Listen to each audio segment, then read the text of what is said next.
Belarus served as a staging ground for Russian troops in the months preceding the invasion of Ukraine.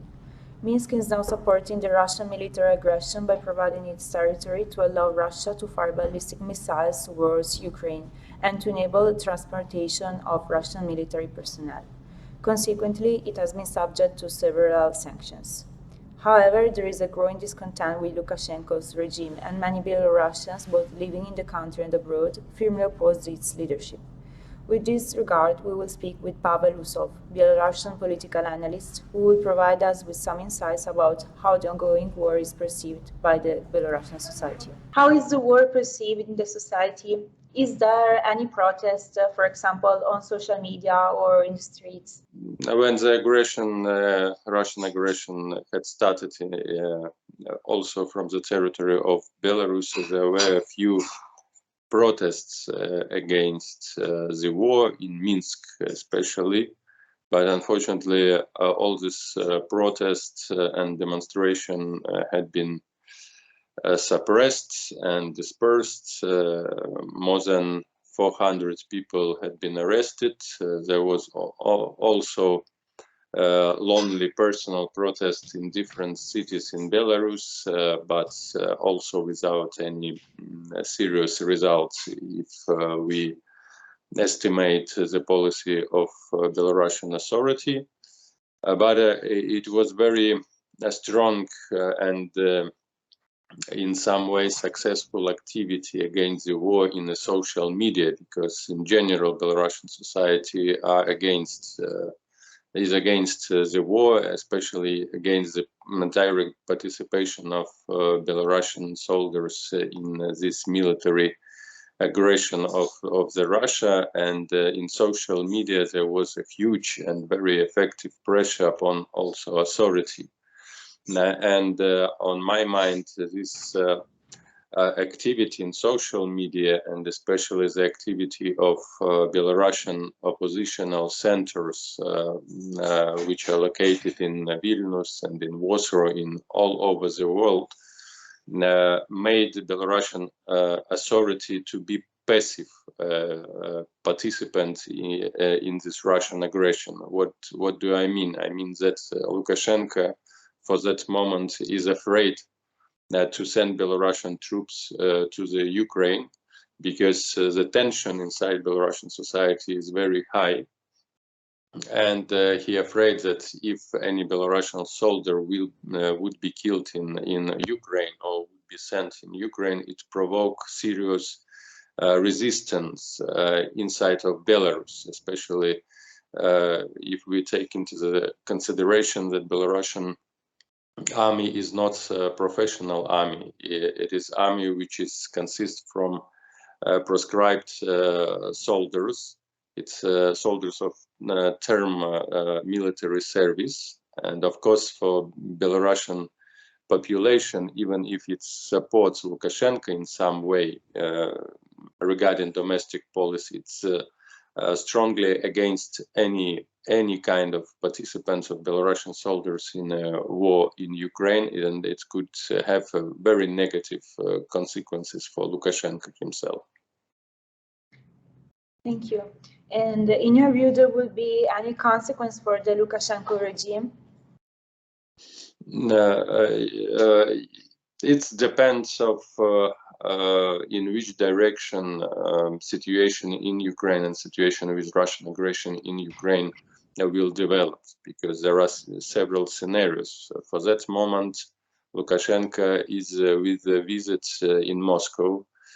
He has a meeting with Putin, and according to different information and different also gossip and informational speculation, Putin really wants Lukashenko was directly involved in military operation with Belarusian troops, because Putin needs military personnel. It is evident that there is a lack of soldiers, Russian soldiers in Ukraine, and there are huge losses of Russian troops in Ukraine, so he needs the reserves. And for him, it is problem to send the reserve of own soldiers, because it's already has an informational reaction inside Russian society about the losses of the Russian soldiers in Ukraine. It's about 12,000 people who had been killed. And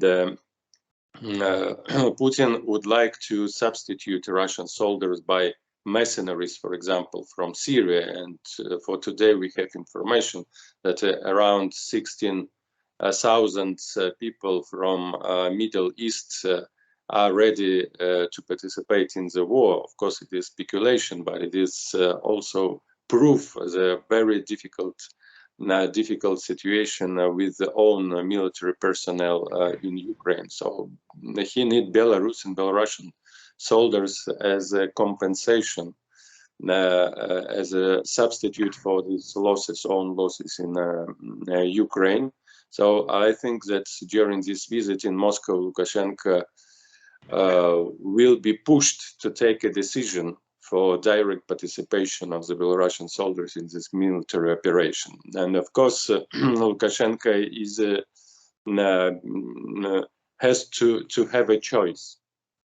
And unfortunately, he has no many option in this situation, because from one hand, he clearly understands that direct participation of Belarusian soldiers in the war, it is political death and a reason for revolution inside Belarus. And it is an objective situation, even in spite of the repression inside of Belarus after 2020 presidential election. Belarusian society is in a situation of social blowing up. And that is why it is a huge risk for Lukashenko to send Belarusian troops to Ukraine. But from another hand, he totally depends on Russia, on Putin. For that moment, his political control over Belarusian territory is limited very much. Because Russian troops could pass through Belarusian territory without any control, without any kind of restriction and limits, and nobody knows how many Russian troops are already on the territory of Belarus. And in this case, in this situation, Moscow could use these troops for organization coup d'etat or political or military pressure upon Lukashenko. And he is in trap. He can't resist to Russia from one hand, but from another hand, he can't directly send Belarusian troops to Ukraine, because it's also could provide to the negative consequences for him. Thank you so much. Finally, I would like to ask you, in this context, how does the opposition in exile act? And in general, what is the diaspora doing? So there are several directions of the activity of Belarusian diaspora and different political oppositional center abroad. The first, it is political and media activity, which direct on support of the Belarusian citizens who ran away from Ukraine as refugees. Another moment, it's creation informational campaign against Lukashenko regimes and try to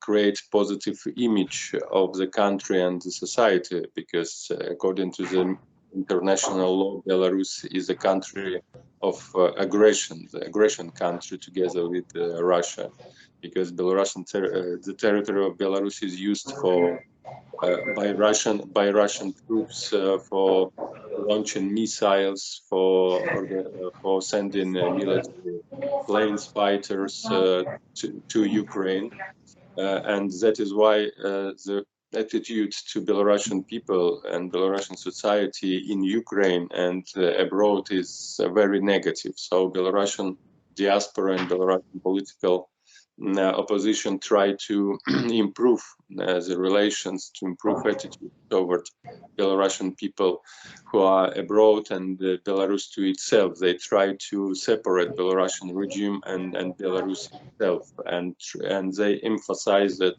Belarus is partly occupied by Russian, and Belarusians are hostages of the situation. Another activity is collecting money and human and different kind of aid for Ukrainians, supporting the Ukrainians, distribution of this humanitarian aid for refugees, also for Belarusian and for Ukrainians. And also one of the main activity, it is organization of the volunteers who are ready to fight with a weapon in their hands, with the guns with their hands in Ukraine against Russian aggression. For that moment, Belarusian battalion of volunteers had been formed and had been already sent to Ukraine. They equipped to the help with the armor and with the help of different also oppositional activity. For that moment, we have information that 3 Belarusian military volunteers had been killed in Ukraine, but still there are a lot of young men who are ready to go to Ukraine to fight and to protect the independence of Ukraine against Russian aggression. Okay, thank you so much for sharing your views with us and for releasing this informative interview. Thank you. Welcome. Thank you.